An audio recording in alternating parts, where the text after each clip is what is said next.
Ella voy planteando algún currículum de la vida laboral, fundamentalmente, maestra desde 1977, luego maestra directora por curso y concurso, y ejerció como directora de 1997 hasta el 2008, maestra inspectora, curso y concurso aprobado, o sea que ejerció la inspección desde el 2008 hasta el 2015.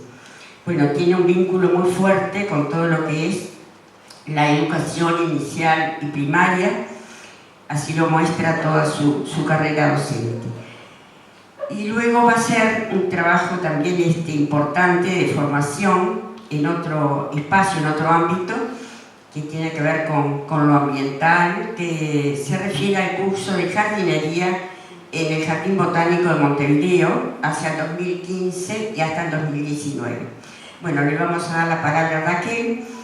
Ella va a plantear la ponencia Visualicemos a nuestros pueblos originarios. Muchas gracias, Elena, y gracias a todos los que están aquí acompañándonos. Y gracias por invitarme. Después de jubilada,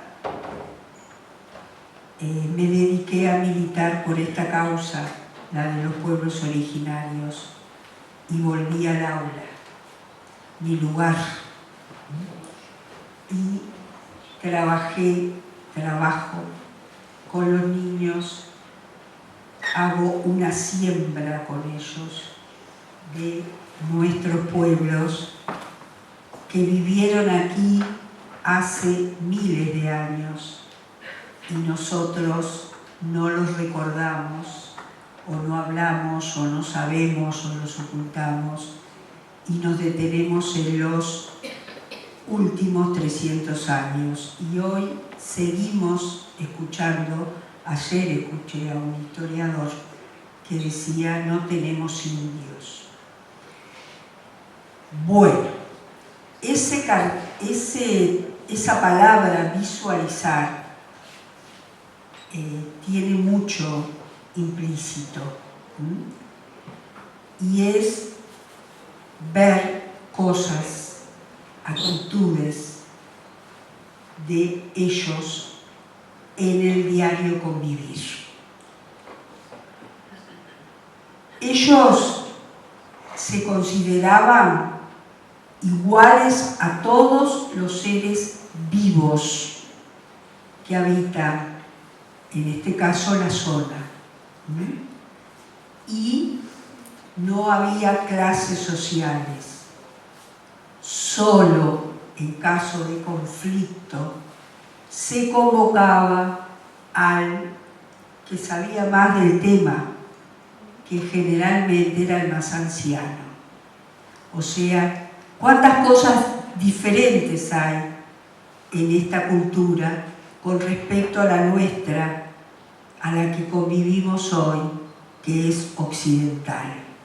La cultura indígena yo la puedo sintetizar en un círculo, la cultura occidental en una línea, que cada vez quiere más y más y más. Y acá solo lo que necesitamos. Bueno, pero no me voy a poner a hablar ahora de la cosmovisión indígena, sí el vínculo de Artigas y ellos, porque Artigas fue el único que los respetó y que fue capaz de convivir con ellos en total horizontalidad. Y quizás hubo otros artiguistas que se plegaron a esto, pero el líder fue José Gervasio. Ahí lo tenemos a José Gervasio, que tuvo una musa inspiradora en su abuelo. Cuando él era niño, su abuelo y él y la familia vivían en Montevideo amurallado, y por fuera estaban las tolderías indígenas. Y siempre había problemas, siempre. Entonces, el que iba a hablar con los indios era el abuelo. Y él lo veía al abuelo hacer eso. Y por ahí creció, vio que no eran bichos, como decían los españoles, eran humanos. Y él, cuando tenía 14 años, otros historiadores, otros antropólogos o historiadores dicen 16, se fue a vivir con ellos a Arerunguá. Se fue solo y vivió con ellos en el campamento durante muchos años. Muchos años. Y deja Arerunguá para pasar a ser blandengue. Y ahí comienzan la invasión portuguesa, la primera, bueno, una serie de hechos que a mí en este momento no me interesa señalar. Sí quiero citar, quiero convocar a Artigas y su actitud. Convivió en ese campamento y aprendió y vio que se podía vivir en forma horizontal.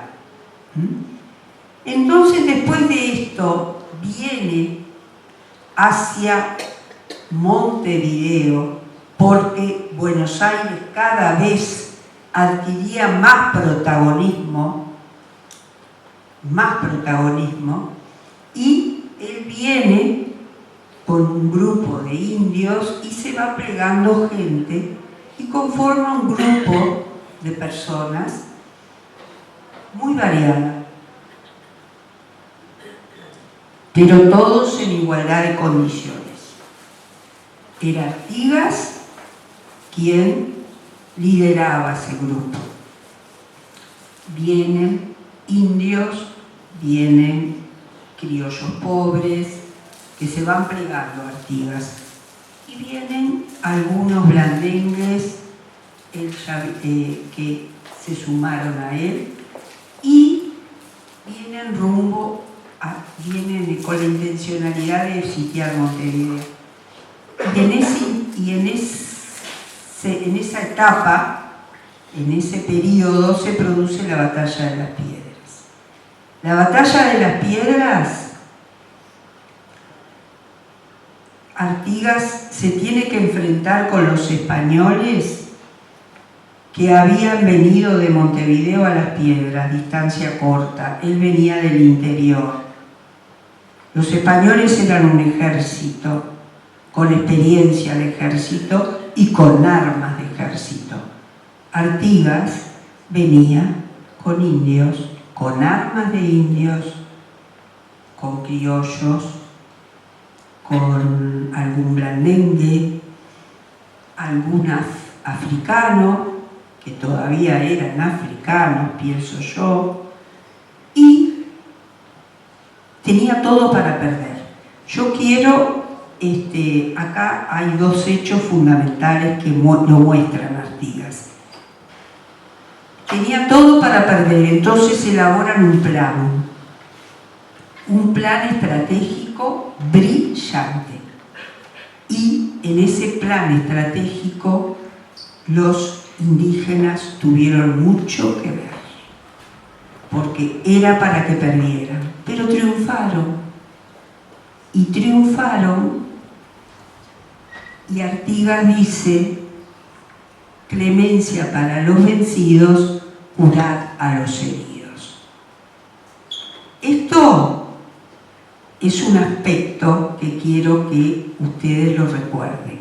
Porque cuando los españoles vienen a ubicarse para enfrentar a Artigas, se enteran que la familia de Artigas vivía en Sauce Y en ese interín van a la casa de los Artigas en Sauce y le roban todo, los animales y demás. Para que ustedes vean la diferencia entre la actitud de Artigas y la actitud de los españoles. Curad a los heridos, liberad, atended a los prisioneros y el robo. Bien.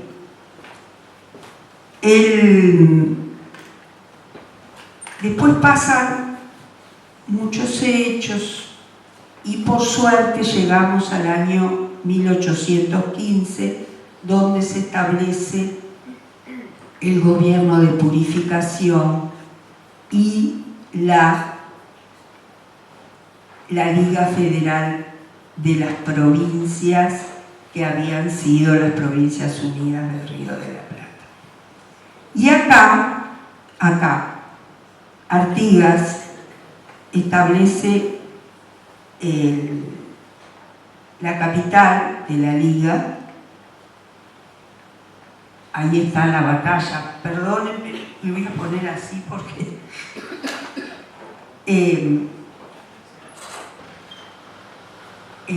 no era Buenos Aires como hubiese querido Buenos Aires ser. Fue Purificación. Y allí Artigas hace cosas muy vanguardistas para la época, muy vanguardistas. Hay una escuela en Purificación para enseñar a los niños y fue el antecedente de Varela. Se crea la primera Biblioteca Nacional en Montevideo, a cargo de Larrañaga. Se establece el reglamento provisorio de la campaña y allí él primero da tierras a los más necesitados, a las mujeres que tienen hijos y que están solas. Y así sucesivamente. Hay dos hechos que muestran la inclusión de los indígenas en el gobierno y en el ejército y en la sociedad artiguista. Uno es el escudo. Acá está la liga que no nombré, las provincias, que está Córdoba, Entre Ríos, Corrientes, Santa Fe y Misiones. La capital está allí, que es Purificación. Acá. Y acá está Buenos Aires.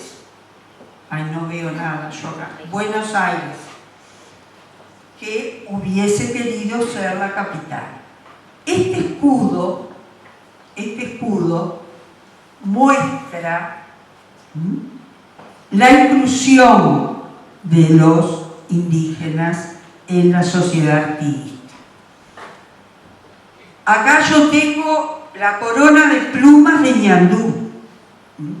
No es una corona metálica, son plumas de Ñandú. Acá tenemos la lanza artiguista, india. Acá tenemos la corona, la de los colonos. Acá tenemos el arco. Acá tenemos la espada. Aquí tenemos el carcaj, que es para guardar las flechas.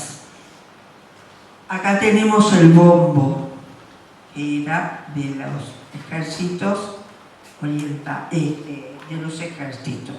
Acá tenemos los cañones, acá tenemos las balas. Aquí tenemos el sol para todos, el sol, el aire, el agua. y el ecosistema eran fundamentales en la cosmovisión indígena. Fundamentales. El sol, miren el protagonismo que tiene en el escudo. Y acá la balanza de la igualdad. Todos iguales.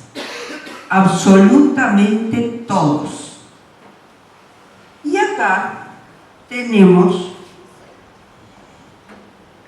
dos ramitas que también son coherentes a todo esto.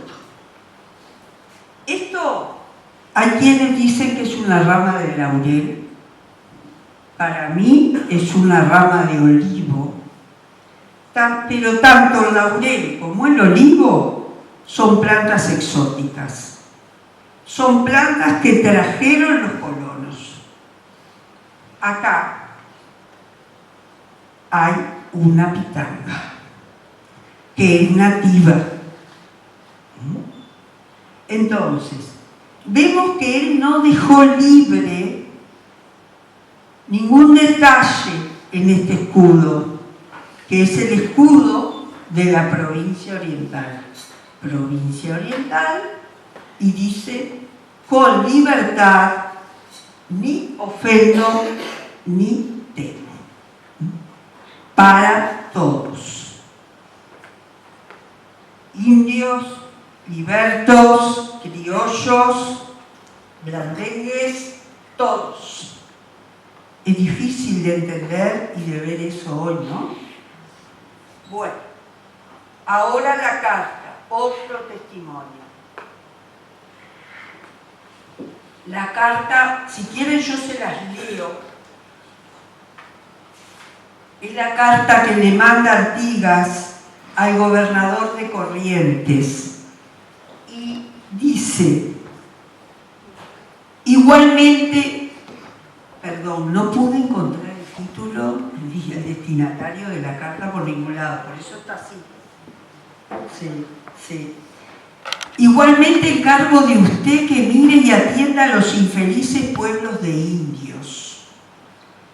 Yo deseo que los indios en sus pueblos se gobiernen por sí. Tomen amor a la patria, a sus pueblos y a sus semejantes. Con tan noble objetivo, recomiendo a usted a todos esos infelices. Si fuera posible que usted visitase a los pueblos personalmente, eso mismo le serviría de satisfacción y a usted de consuelo al ver los pueblos de su dependencia en sosiego. No dejó nada librado a que se hiciera lo que quisiera. Acá le pide que los incluyan. Yo quería detenerme en esta parte que dice, acordémonos de su pasada infelicidad, y si ésta los agobió tanto que ha degenerado de su carácter noble y generoso, enseñémosles nosotros a ser hombres, señores de sí mismos. Él acá se está refiriendo al servilismo que ellos,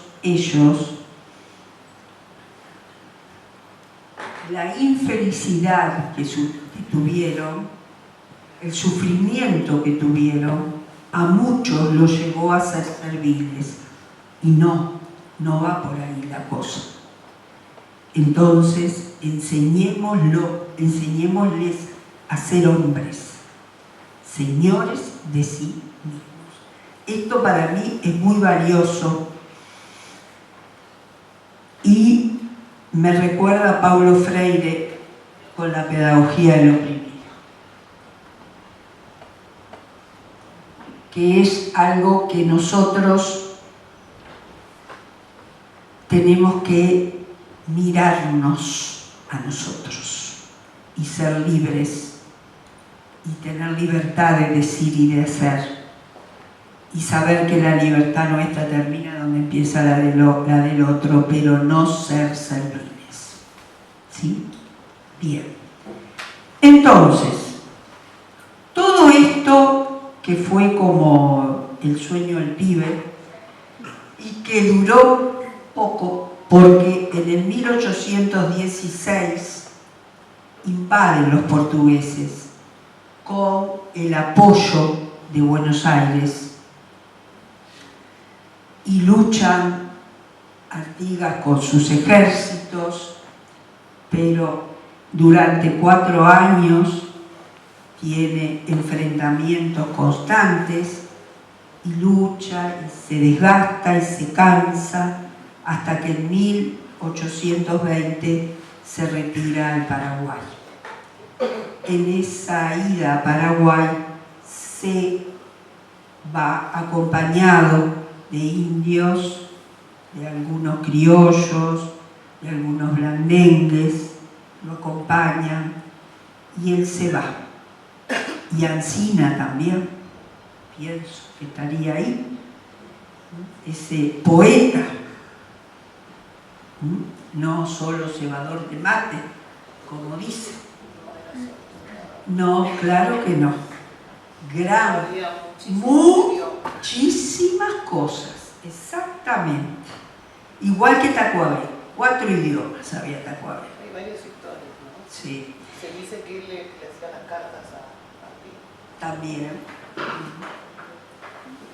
Me entra una duda si ya se había ido a la escuela, si la escribió. Ahora, nosotros estamos en una multiplicidad de conocimiento, mucho conocimiento, porque la arqueología se nos sumó, la antropología también se nos sumó y la Facultad de Ciencias también se nos sumó.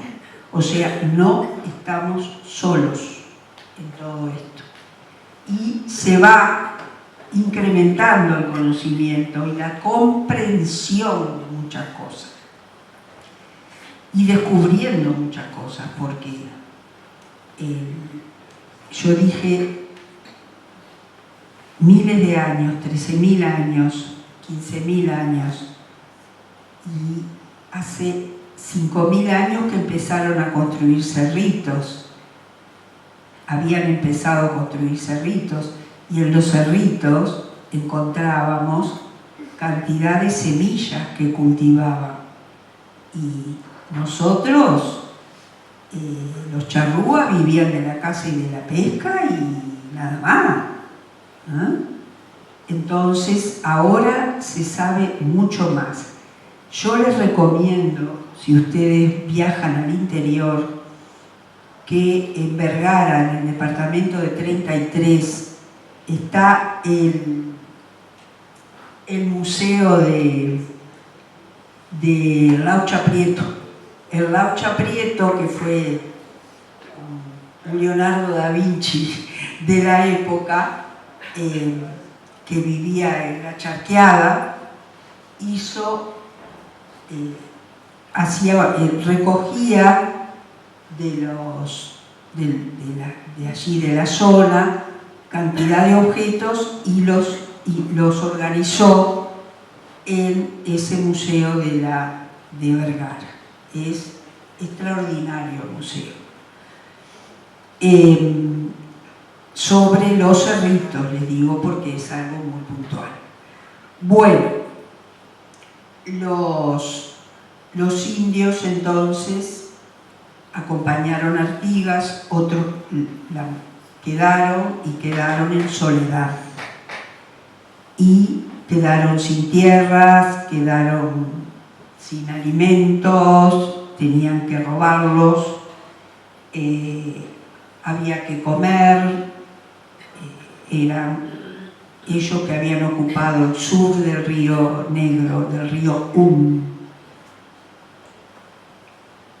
Tenían sus tierras, tenían todo y tuvieron que irse. No eran sedentarios, eran nómades. Otro día podemos hablar del nomadismo, lo que implica ser nómade, que no es nada fácil ser nómade, hay que saber mucho para ser nómade.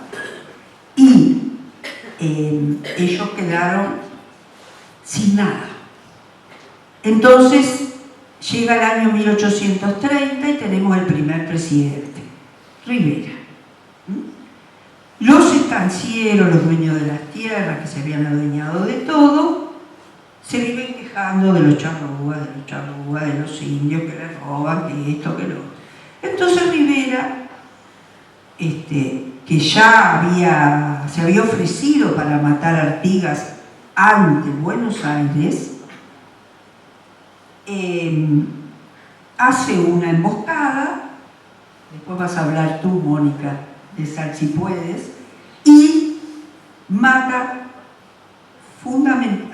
les da alcohol, los emborracha y mata a los hombres fundamentalmente. Y las mujeres y los niños y los ancianos que se salvan vienen caminando hacia Montevideo desde Sal si puedes. Y algunos niños son entregados como esclavos en las iglesias o en los pueblos por donde van pasando. Las mamás, que eran grandes mamás, porque eran madres de la comunidad, no podían soportar el dolor de que le sacaran a sus hijos. Y se hacían esto sacándose el pelo de tanto dolor que tenía. Y así transitan hacia Montevideo, y cuando llegan a Montevideo los rematan en donde hoy es 25 de Mayo y Lindolfo Cuestas. En esa esquina los rematan. Y estamos atrás de poner una placa en esa esquina que diga esto, de que los indios niños, las mujeres, fueron rematadas allí. Muchas, no sé si siguió después allí en ese lugar, Mónica, haciéndose el remate unos días, porque ellos, miren, ahí está Sal si puedes, y acá están los indios. Esto es la única foto que encontré. Y hay dos mujeres y están todos encadenados. Ellos, dice, un día como hoy Sal si puedes, pero son los que trajeron hacia Montevideo. O sea, miren ustedes lo que fueron capaces de hacer con nuestra gente que vivió acá durante 13.000 años. Y la imagen de Sal si puedes allí asesinándolos.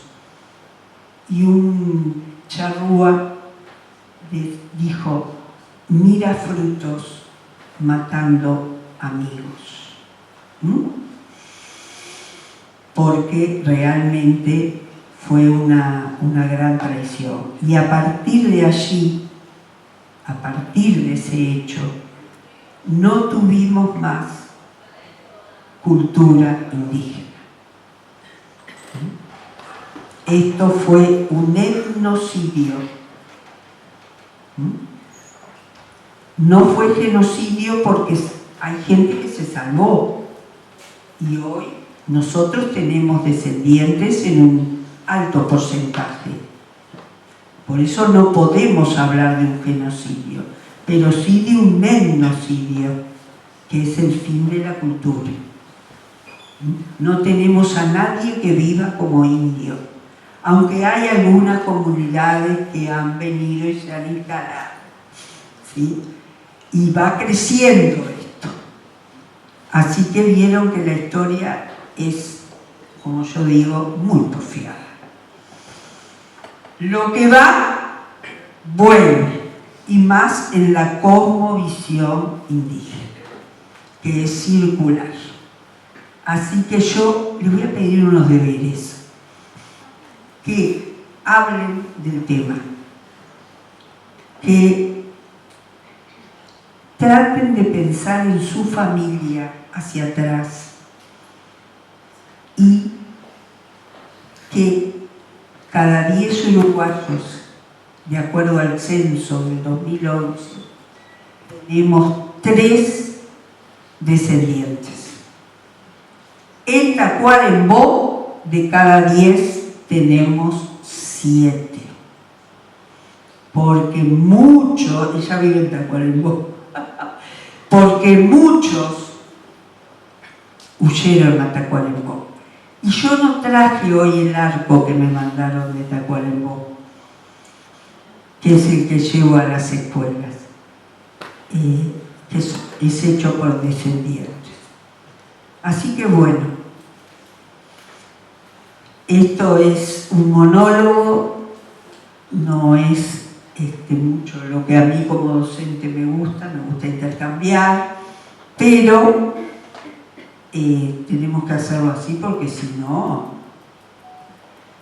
Pero queda el hilito para organizar otra, ¿sí? Sobre qué es el nomadismo, por ejemplo, la cosmovisión charrúa, que tenemos mucho para hablar, y les agradezco la atención. Muchas gracias.